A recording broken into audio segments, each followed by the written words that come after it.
Hi မင်္ဂလာပါနုနုကိုကိုတော်တော်လာဆဆတတဘလုံးမှာတင်ဆက်လိုက်ပါတယ်ရှင်ဒီဆိုင်လေးမြည်ရင်သိကြလိမ့်မယ်လို့ထင်ပါတယ်ရှင်ဟုတ်ပါတယ်69 100နှစ်အိမ်မှာရှိတဲ့ Hia Bistro ပဲဖြစ်ပါတယ်ရှင်ဒီ coffee ဆိုင်လေးက agent ပြီးစိတ်ငြိမ်လို့တယောက်တည်းအေးစစ်စစ်အလုပ်လုပ်ချင်လို့ပဲဖြစ်ဖြစ်ချစ်သူလေးနဲ့ချဲလို့ကောင်းတဲ့နေရာလေးတစ်ခုလိုလေးခံစားရပါတယ်ရှင်နုနုကတော့ steak နဲ့ passion soda လေးကိုတွားပြီးစမ်းစားကြည့်ခဲ့ပါတယ်ရှင် beef ကငငယ်လေးတွေကအင်္ဂါမစားတဲ့အသားဖြစ်လို့အမှားများအနေငယ်ပါသွားရင်ကြိုပြီးတောင်းပန်ထားပါတယ်နော် steak ကိုစားဖို့ခြင်းလို့ဒါ beef အသားကိုစားရခြင်းဖြစ်ပါတယ်ရှင် beef အသားကိုအချောက်လန်းထားတဲ့အသားပဲစားဖို့တာဖြစ်ပါတယ်ရှင်တိတ်စားတာမြင်ဖို့တာဆိုရင်စကားတကားထဲမှာတထေးသားတထေးသမီးတွေရနေပြီး steak ကိုလေဘယ်နှမိနစ်နဲ့ဘယ်နှမိနစ်ကြာလုပ်ပြီးဆိုပြီးပြောလို့လေစမ်းစားကြည့်ခြင်းနေခဲ့တာပါရှင်နုနုကတော့ဘာမှမသိပဲညမပါဇက်နဲ့ညမလိုပဲစားခဲ့ပါတယ်ရှင်နုနုကစားရတာထက်အနံ့ခံကြည့်ပြီးမှစားရတာကိုပူကြိုက်လို့အနံ့ခံကြည့်တာပဲဖြစ်ပါတယ်ရှင် beef ရဲ့အသားမှာမညီဘူးအရသာလေးချူချူလေးနဲ့ကောင်းတယ်တခြား review လေးတွေကတော့အနောက်မှာစားနေရင်းနဲ့အတန်ဖိုင်လေးထည့်ထားပြီးပါတယ်ရှင်နုနုကတော့ကိုထိတ်ထားစံဖြစ်လို့ရောက်ရင်တခါလေးစားရအောင်လှီးထားပြီးတာပဲဖြစ်ပါတယ်ရှင်စီကြီးတာနဲ့အစားကောင်းစားတယ်ဆိုရင်အနှစ်ကအစားဘလို့အရသာရှိလဲဆိုတာ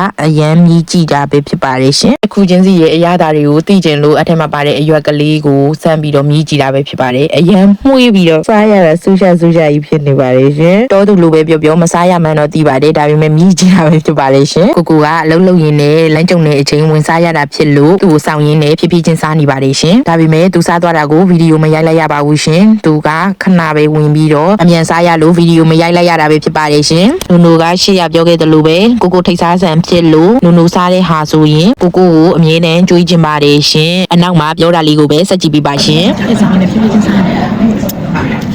စပါဂက်တီကတော့အမင်းနဲ့နေနေရတယ်ဘတ်ဟုတ်တယ်မစိုးတန်းနေဘစ်ကစ်ကတော့တောက်နုပြီးနေစားလို့စနေဒီထုံးထုံးတရားကောက်ခဏစားစတေးပေါ်ရမှာအင်းနော်ကြာ Passion Espresso ရဲ့ beef နဲ့ like buffer spaghetti ချိုးနေတဲ့ eat နဲ့ဒီနဲ့နဲ့အဲ့လိုစတဲ့ steak ကိုပို့ပြီးတော့ recommend ပေးရအောင်မယ် Passion Espresso တကွတ်အရင်တက်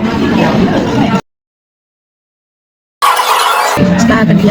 beef တဲ့ပို့ပြီးတော့ smell ရင် beef smell က spaghetti မှာပို့ပြီးရတယ် beef မှာအလောက်မရအောင် beef ကတော့အရင်ဟုတ်နေတယ်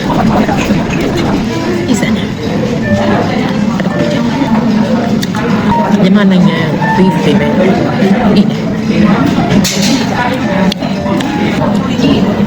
beef ကိုအားလုံးမရတော့ဘူးဒီမှာလည်းအီး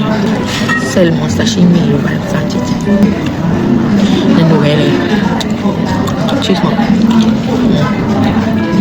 cheese နေတယ်ဘောနော်ဝါနိုဝဲလေအဆုံးထိလိုက်ပါစီမျောပေးလို့ကျေးဇူးအများကြီးတင်ပါတယ်ရှင်အမျိုးတွေအားလုံးကိုချစ်ပါတယ်ရှင်မော်စီဘွားအများကြီးပါရှင်ပြန်ပြီးဖွင့်နေမယ်